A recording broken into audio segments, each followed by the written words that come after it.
Good morning all of you. तो students, आज जो है हम लोग आगे अपने ऑडिट का क्लास लेंगे। सो लास्ट क्लास में आई होप जो भी मैंने क्लास में करवाया था आप सभी ने उसको रिवाइज किया होगा और आपको थॉरोली समझ भी आ गया होगा।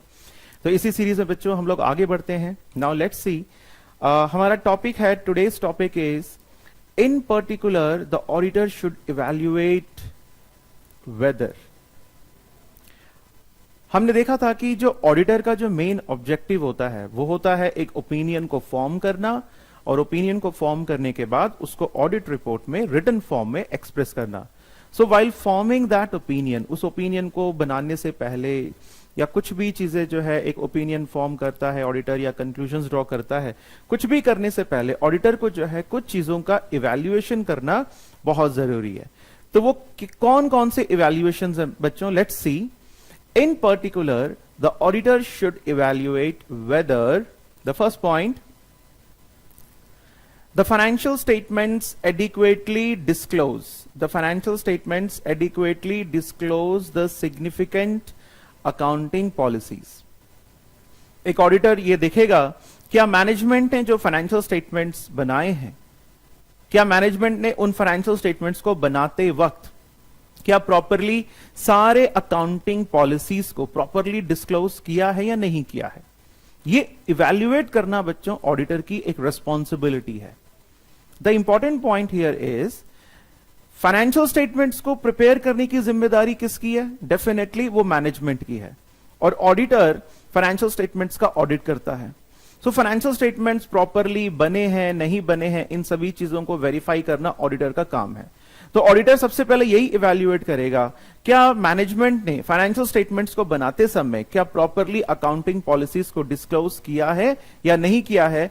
अब accounting policies in a sense हम इसमें क्या देख सकते हैं, अकाउंटिंग पॉलिसीज में अगर आप देखेंगे, जैसे फॉर एग्जांपल, क्या एंटिटी ने जब डेप्रिसिएशन चार्ज करते समय, एंटिटी जब डेप्रिसिएशन चार्ज करता है तो उस समय एंटिटी ने कौन सा मेथड अडॉप्ट किया है? क्या स्ट्रेट लाइन मेथड अडॉप्ट किया है या फिर written down value method adopt किया है? So this is a accounting policy. Inventory का इवैल्यूएशन करते समय, इन्वेंट्री का जब कैलकुलेशन हो रहा था, इन्वेंट्री का इवैल्यूएशन करते समय फीफो मेथड लिया गया है या फिर जो लीफो हो गया या फिर वेटेड एवरेज मेथड, कौन सा मेथड जो है एंटिटी ने अडॉप्ट किया है, इन सभी जानकारियों को जो है हमने अकाउंटिंग पॉलिसीज के रूप में डिस्क्लोज करना जरूरी है। सो मैनेजमेंट के लिए कंपलसरी है कि जब भी वो फाइनेंशियल स्टेटमेंट्स को प्रिपेयर करता है, सो डिस्क्लोज द अकाउंटिंग पॉलिसीज। अगर मैनेजमेंट अप्रोप्रिएटली सारे अकाउंटिंग पॉलिसीज को डिस्क्लोज करता है तो उससे जो यूजर्स ऑफ फाइनेंशियल स्टेटमेंट्स हैं, लाइक आप, हम, जब भी हम लोग फाइनेंशियल स्टेटमेंट्स को पढ़ेंगे तो हमें यह पता चलेगा कि मैनेजमेंट ने कौन कौन सी पॉलिसीज अडॉप्ट करी हैं। तो वो सारी पॉलिसीज के बारे में, नहीं तो हम तो यही सोचते रह जाएंगे कि मैनेजमेंट ने शायद स्ट्रेट लाइन मेथड डेप्रिसिएशन के लिए लगाया है या फिर रिटन डाउन वैल्यू लगाया है, इन्वेंट्री का वैल्यूएशन जो है फीफो या लीफो या फिर वेटेड एवरेज मेथड से हो रहा है नहीं हो रहा है, हम लोग काफी सारे स्पेकुलेशंस लगा सकते हैं। इसलिए for better understanding of the financial statements it is important that the management should properly disclose all the accounting policies which the management has adopted while preparing the financial statements. So this thing will be evaluated by the auditor कि क्या management ने properly accounting policies को disclose किया है नहीं किया है। क्योंकि when we are talking about the accounting policies, management will make the notes to accounts, और management उस notes to accounts में इन सभी चीजों को जो है disclose करता है। सो फर्स्ट पॉइंट बच्चों हमारा कंप्लीट होता है, the financial statements. Okay, now the next point is the accounting policies selected are consistently, the accounting policies selected are consistently applied and appropriate. ऊपर वाले पॉइंट में क्या था बच्चों कि the financial statements are financial statements adequately disclose the significant accounting policies. सबसे पहले management को क्या करना है, जो भी अकाउंटिंग पॉलिसीज मैनेजमेंट सेलेक्ट करेगा उनको वो डिस्क्लोज करेगा। अब ऑडिटर ये भी अप्लाई करेगा, और आप सबने भी जैसे स्कूल में या फिर कॉलेज में जब भी आपने अकाउंट्स वगैरह पढ़ा है उसमें हम एक पॉइंट पढ़ते हैं कि जब भी मैनेजमेंट कोई अकाउंटिंग पॉलिसीज को अडॉप्ट करता है तो उन अकाउंटिंग पॉलिसीज को आने वाले कई सालों तक आप अप्लाई करोगे, यानी कि आप हर बार उनको चेंज नहीं कर सकते. Once the management has adopted certain accounting policies, the management should continue with those policies only. उनको चेंज कर सकते हैं. कब कर सकते हैं? जब मैनेजमेंट को लगता है कि नहीं यार, ये पर्टिकुलर अकाउंटिंग पॉलिसी अब आउटडेटेड हो गई है, हमें जो है एक नया अकाउंटिंग पॉलिसी अडॉप्ट करने की हमें जरूरत है, so that we can give the better presentation to our financial statements. तो जब भी मैनेजमेंट को लगता है कि अगर हम अकाउंटिंग पॉलिसी को चेंज करते हैं तो इससे हमारे फाइनेंशियल स्टेटमेंट्स और बढ़िया तरीके से हम प्रेजेंट कर सकते हैं, जब इस प्रकार का कोई रीजन है, then only the management can change the accounting policies. Otherwise the policy should not be randomly changed. तो इसलिए ऑडिटर यह भी देखेगा द अकाउंटिंग पॉलिसीज सेलेक्टेड, जो अकाउंटिंग पॉलिसीज मैनेजमेंट ने सेलेक्ट किया है, the accounting policies selected are consistently applied. मतलब लगातार साल दर साल, every year we should apply those accounting policies. ठीक है ना, अप्लाइड, कंसिस्टेंटली अप्लाई होना चाहिए और वो अकाउंटिंग पॉलिसीज अप्रोप्रिएट भी होना चाहिए. ऐसा नहीं कि कोई भी अकाउंटिंग पॉलिसी लगा रहे हो. एज पर जो हमारे जो अकाउंटिंग स्टैंडर्ड्स वगैरह होते हैं, IFRS के अकॉर्डिंगली जो पॉलिसीज वगैरह डिसाइड करी जाती हैं, उन्हीं पॉलिसीज को जो है हमने यहां पे अप्लाई करना होता है. So first point is whether the financial statements has disclosed the significant accounting policies, and the second point is the accounting policies selected are consistently applied and appropriate. इनको लगातार अप्लाई भी करना है and ये appropriate भी होने चाहिए. Now अब जैसे इसका एक एग्जाम्पल भी ले लेते हैं बच्चों, ताकि अच्छा एक चीज और, आप जो भी पॉइंट्स आप पढ़ रहे हैं, मैं इनफैक्ट मेरी कोशिश यही रहेगी कि हम जो मैटर जो भी हम लोग पढ़ेंगे, इन सभी को एग्जाम्पल्स के साथ हम लोग जो है साथ में उसको समझने की कोशिश करेंगे. आप अगर एग्जाम्पल्स को अच्छे से करते हैं तो पूरा जो कंसेप्ट है वो आपके दिमाग में बैठ जाएगा और फिर इस टेक्स्ट को पढ़ने में आपको कोई दिक्कत नहीं होगी. एंड वन मोर थिंग जो मैं आपको बताना चाह रहा था कि जो भी मैटर मैंने आपको जो स्क्रीन में प्रेजेंट है या फिर जो मैटर हम यूज कर रहे हैं, वो हमारी जो किताब है कापलान पब्लिकेशंस, तो उस किताब से मैं इसको सारा मैटर में ले रहा हूं. Apart from Kaplan also I am referring certain other books also. उसमें अगर कुछ भी इंपॉर्टेंट एग्जाम्पल्स अगर हैं, मान लीजिए कोई इलस्ट्रेशन है जो किसी दूसरी किताब में है, तो वो भी मैं जो है आने वाले क्लासेस में इंक्लूड करूंगा, सो दैट हमारी तैयारी बिल्कुल ही होलिस्टिक तरीके से, बढ़िया तरीके से हो जाए. ठीक है, आप लोग इसके लिए बिल्कुल परेशान नहीं होना. मैं आपको इतने सारे क्वेश्चंस कराऊंगा, तो कंसेप्ट्स पहले समझना है, फिर क्वेश्चंस करते हुए इतना सॉलिड आपका सब्जेक्ट हो जाएगा कि आपके बहुत अच्छे स्कोर इसमें आ सकते हैं. ठीक है, सो लेट्स कंटिन्यू. सो पहला पॉइंट हमारा यही हो गया कि ऑडिटर ये चेक करेगा कि मैनेजमेंट ने प्रॉपरली अकाउंटिंग पॉलिसीज को डिस्क्लोज किया है, नहीं किया है. और एग्जांपल्स कौन से बताए मैंने अकाउंटिंग पॉलिसीज में, कि इन्वेंट्री का वैल्यूएशन हम लोग कैसे कर रहे हैं, डेप्रिसिएशन कैसे हम लोग डेप्रिसिएशन कैसे हम लोग असरटेन कर रहे हैं, कौन सा मेथड ऑफ डेप्रिसिएशन हम लोग लगा रहे हैं. तो ये सारी चीजें हैं. ठीक है ना, significant accounting policies. Now second जो पॉइंट था, क्या इनको कंसिस्टेंटली अप्लाई कर रहे हैं. तो ऑडिटर देखेगा, ओके 4 साल पहले इन्होंने ये वाली पॉलिसी अडॉप्ट करी थी, तो क्या अभी भी वही पॉलिसी चल रही है कि नहीं चल रही है.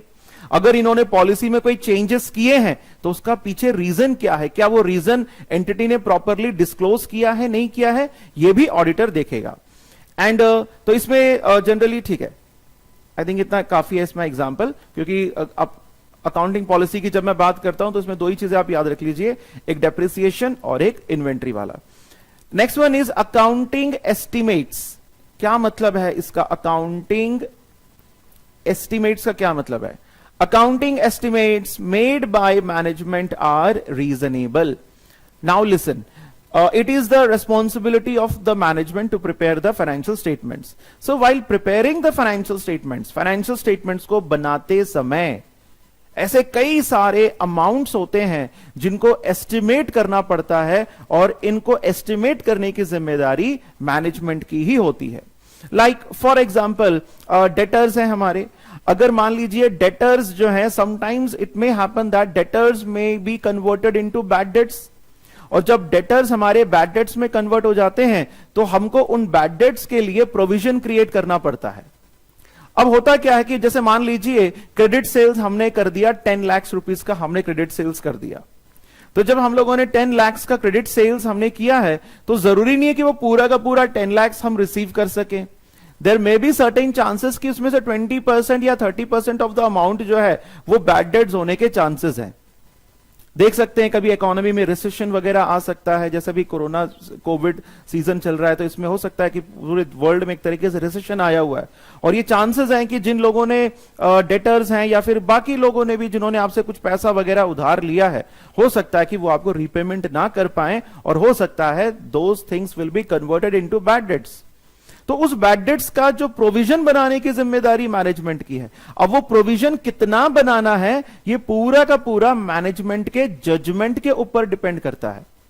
कभी कभी मैनेजमेंट प्रोविजन को ज्यादा भी बना सकता है, कभी कभी उसको कम भी बना सकता है।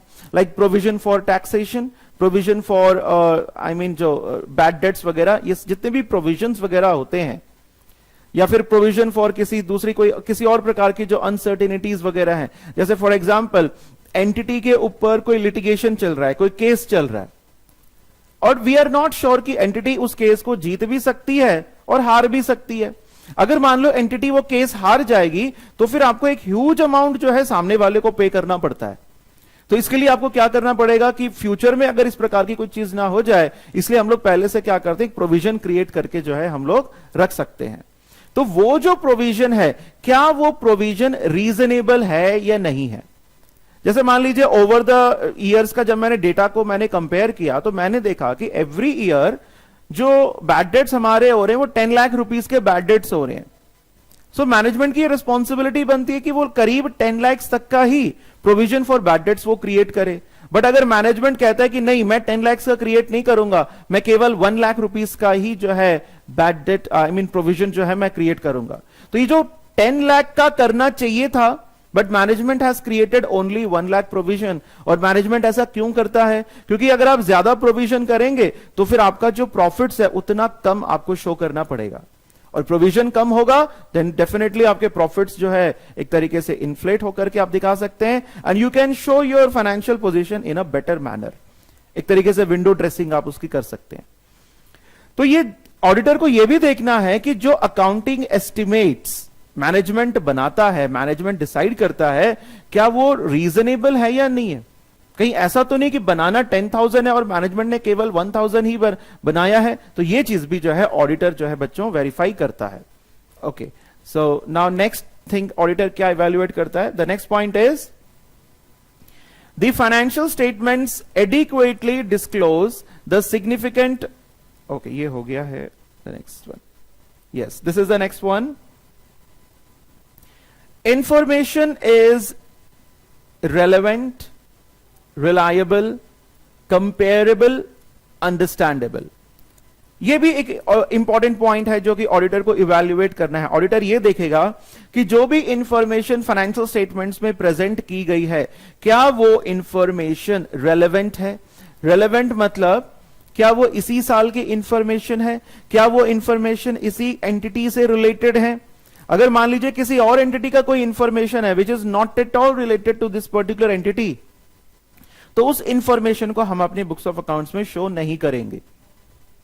तो ऑडिटर की रिस्पॉन्सिबिलिटी है कि वो ये भी इवैल्यूएट करे कि हमारे फाइनेंशियल स्टेटमेंट्स में जो जो इंफॉर्मेशन शो किया गया है वो सारा इंफॉर्मेशन रेलेवेंट होना चाहिए, यानी कि रिलेटेड होना चाहिए, रिलायबल होना चाहिए। मतलब we should believe on that particular information, कि हम उसके ऊपर डिपेंड हो सकें। दैट मीन्स कोई भी इंफॉर्मेशन अगर प्रोवाइड करी गई है तो उसका एविडेंस भी आपके पास होना चाहिए। Information is relevant, reliable, comparable, and also आप एक ईयर के डेटा को लास्ट ईयर के डेटा से भी आप कंपेयर कर सकते हैं, या फिर आप जो है डिफरेंट जो एविडेंसेस है उनसे भी आप उस डेटा को कंपेयर कर सकते हैं। And also understandable. अंडरस्टैंडेबल का मतलब बच्चों आप इसको ऐसे मान के चलिए कि जब आप जर्नल एंट्रीज वगैरह पास करते हैं तो उसमें जो नरेशन वगैरह हम लोग लिखते हैं तो वो सारी चीजें क्लियर कट होनी चाहिए। और कई बार क्या होता है, कुछ ऐसे फिगर्स होते हैं जो आप फाइनेंशियल स्टेटमेंट्स में आप अपने प्रॉफिट एंड लॉस में या फिर बैलेंस शीट में जब आप उसको शो करते हैं तो फर्दर एक्सप्लेनेशन आप जो है नोट्स टू अकाउंट्स भी आप लिख देते हैं।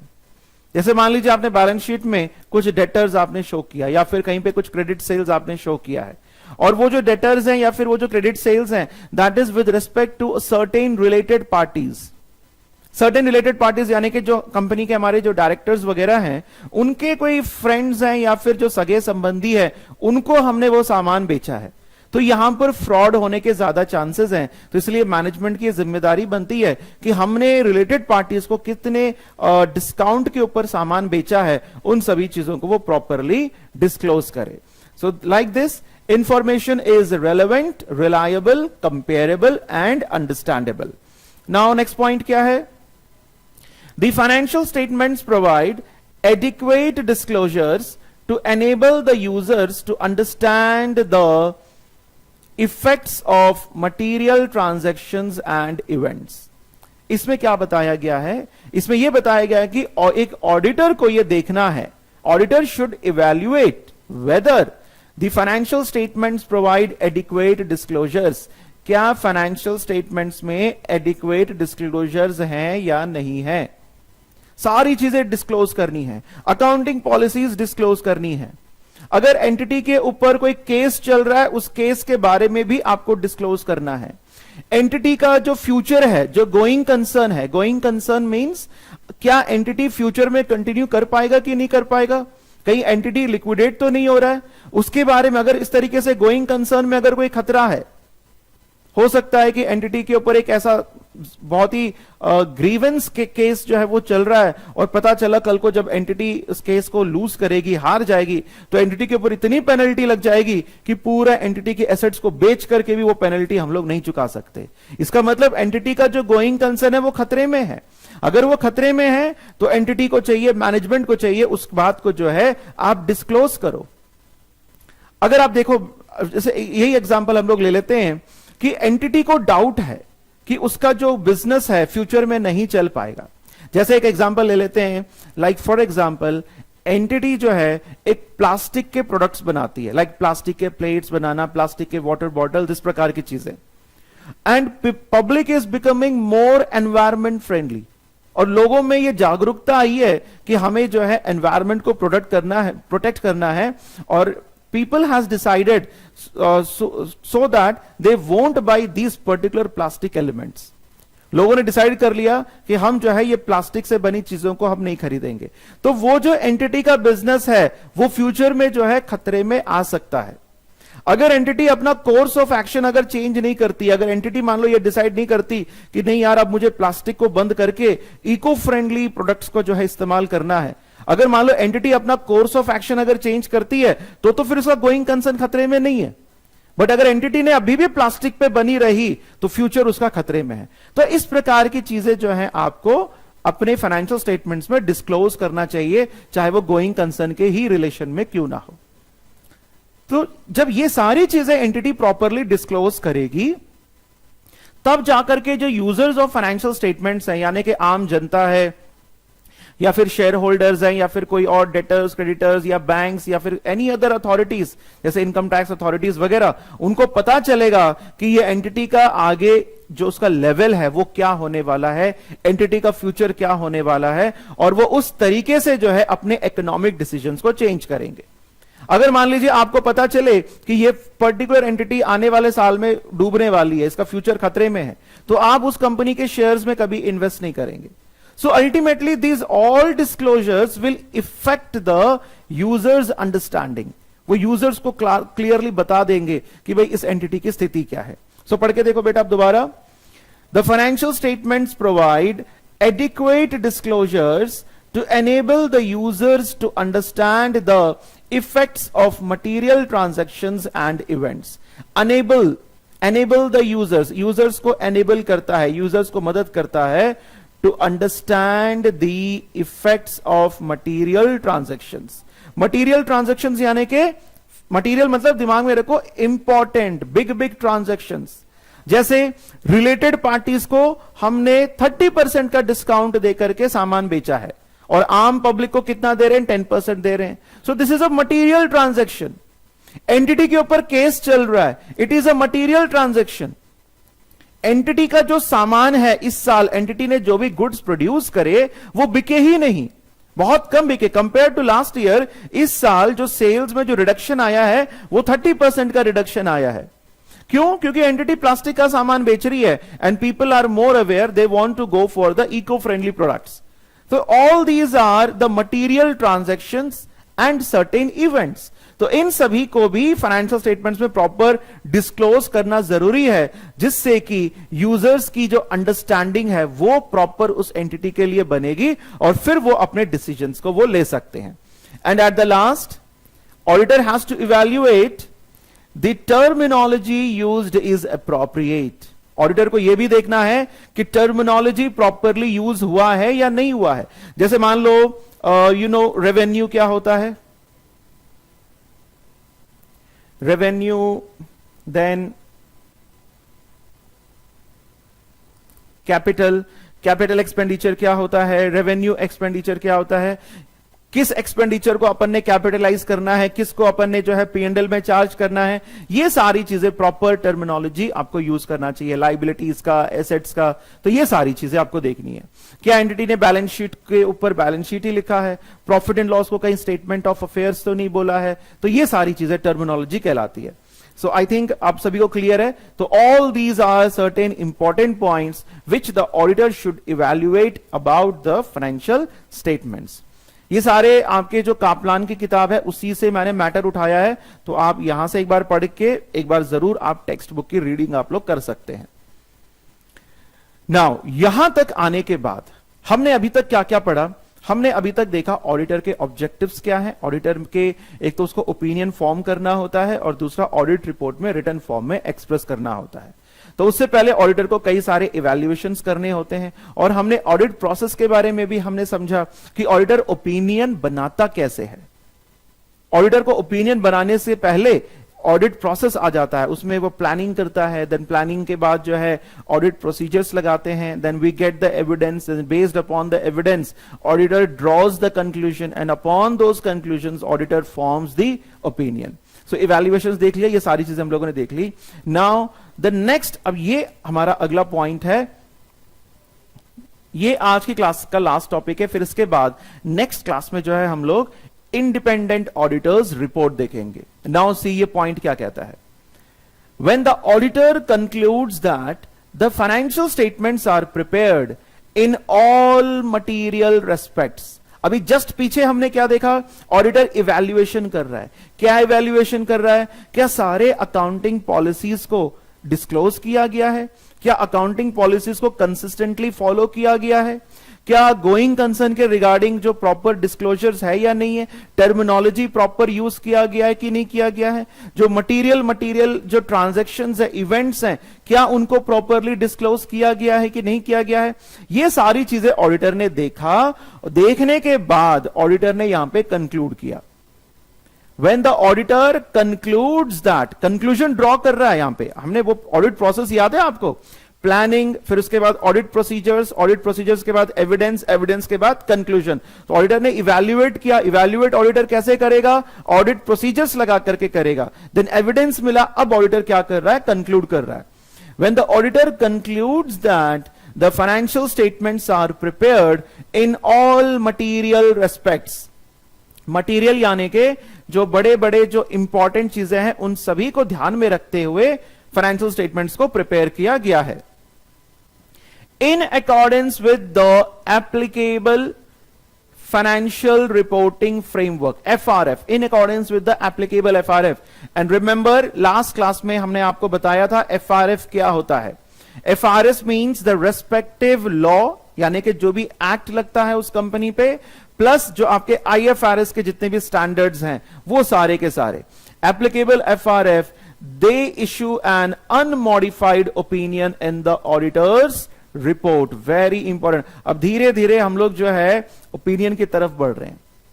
इसमें बताया गया है कि ऑडिटर ये कंक्लूड करता है कि अगर फाइनेंशियल स्टेटमेंट जो है मटेरियल रेस्पेक्ट्स में पूरे के पूरे एप्लीकेबल FRF के अनुसार अगर बनाए गए हैं, अगर देखिए अगर फाइनेंशियल स्टेटमेंट्स को एप्लीकेबल FRF के अनुसार बनाया गया है, इसका मतलब जो रेस्पेक्टिव लॉ है उसको फॉलो किया गया है, आईएफआरएस के सारे स्टैंडर्ड्स को फॉलो किया गया है। दैट मींस किसी प्रकार की कोई गलती मैनेजमेंट ने नहीं की है। मैनेजमेंट को जो जो काम करना चाहिए था सब कुछ करा है, और ऑडिटर को जब यह बात पता चलती है उसके एग्जामिनेशन के बाद, तो फिर ऑडिटर भी बोलेगा यस, इस एंटिटी ने सारा काम बहुत बढ़िया तरीके से किया है, किसी प्रकार की कोई गलती नहीं है। तो उस समय ऑडिटर बच्चों कैसा ओपिनियन देगा? अनमॉडिफाइड ओपिनियन देगा। अनमॉडिफाइड। अब ये टर्म्स हम लोग समझेंगे। मॉडिफाइड थोड़ा सा आप वेट करिए, जैसे ही हम लोग अभी SA 700 में मैं आपको बताऊंगा इंडिपेंडेंट ऑडिटर्स रिपोर्ट का जो फॉर्मेट है, तब आपको पता चल जाएगा ये मॉडिफाइड वर्ड क्या होता है। फिलहाल आप ये मान के चलिए अनमॉडिफाइड ओपिनियन का मतलब क्या है? एज इट इज ओपिनियन, इसमें कोई मॉडिफिकेशंस नहीं है, सब कुछ सही है। अभी फिलहाल के लिए अनमॉडिफाइड वर्ड को आप याद रखिए। अनमॉडिफाइड या फिर मॉडिफाइड क्या होता है वो हम थोड़ी देर में हम समझेंगे। फिलहाल आप ये मान के चलो unmodified opinion means everything is giving true and fair view. सब कुछ ठीक है, सब कुछ बढ़िया है, किसी प्रकार की कोई गलती फाइनेंशियल स्टेटमेंट्स में नहीं है। So they issue an unmodified opinion in the auditor's report. So auditor जो है अपनी audit report जो बनाएगा उस audit report में कैसी opinion देगा? Unmodified opinion देगा। If there are no other matter which the auditor wishes to draw to the attention of the users, then they will issue an unmodified report. अब ये unmodified बार बार ये word आ रहा है, इसको हम थोड़ी देर के बाद समझेंगे, काफी डिटेल में समझेंगे। What is this unmodified word actually means. ये दोनों पॉइंट्स को हम दोबारा आएंगे जब मैं आपको इंडिपेंडेंट ऑडिटर्स रिपोर्ट पढ़ाऊंगा, तो वापस इस पॉइंट में आकर के एक बार दोबारा मैं ये पॉइंट्स पढ़ाऊंगा ताकि आपको और बढ़िया से ये समझ में आ जाए। इसमें क्या लिखा है एक बार दोबारा पढ़िए। If there are no other matter which the auditor wishes, अगर कोई और ऐसा मैटर नहीं है जो ऑडिटर विश करता है कि वो अपने ऑडिट रिपोर्ट में इंक्लूड करे, तो उस समय भी ऑडिटर कैसा रिपोर्ट देगा? अनमॉडिफाइड रिपोर्ट देगा। अगर सोचो ऑडिटर कुछ और इंफॉर्मेशन देना चाहता है तो फिर रिपोर्ट को मॉडिफाई करना पड़ेगा, रिपोर्ट में कुछ चेंजेस करने पड़ेंगे, तब वो रिपोर्ट क्या कहलाएगी? मॉडिफाइड रिपोर्ट कहलाएगी। बेसिकली क्या है, रिपोर्ट का अपना एक स्पेसिफाइड फॉर्मेट है।